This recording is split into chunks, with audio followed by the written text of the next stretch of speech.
আমাদের মাল্টিপ্লানের সাথে badminton tournament ছিল আর কি।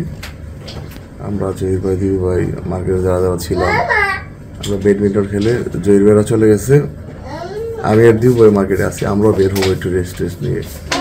নিচে নামলাম, নামার পরে আমি বের হলাম রিক্সার জন্য।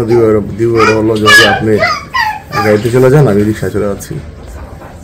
আমি যে রিক্সা উঠতে নিব এমন সময় চারদিক থেকে 15 থেকে 20 জন আমাকে ঘিরে ধরে এলোপাতারি কোপাতে থাকে। এরপর আমার মার্কেটের সিকিউরিটিরা হসপিটালে নিয়ে আসে আমাকে। এই আর কি। এই হামলা কেন বলে আপনার মনে হয়? এটা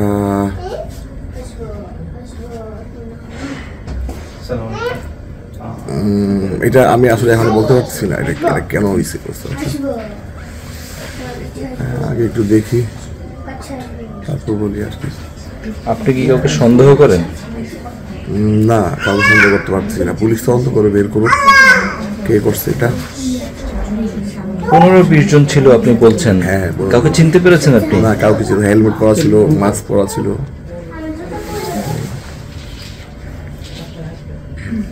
অনেকে আবার বলছে যে চাঁদাবাজির ঘটনার কারণে, আবার অনেকে বলছেন আপনাদের মার্কেট কমিটির অভ্যন্তরীণ কোন্দলের কারণে। না, মার্কেট কমিটির অভ্যন্তরীণ কোন্দলের কারণে না, কিন্তু চাঁদাবাজির ব্যাপারটা এই দীর্ঘদিন ধরে এলিফ্যান্ট রোডে চলে আসতেছিল। আমরাও এই চাঁদাবাজিটার বিপক্ষে ছিলাম আর কি। আমরা কাউকে চাঁদাবাজি করতে দিই না এলিফ্যান্ট রোডে।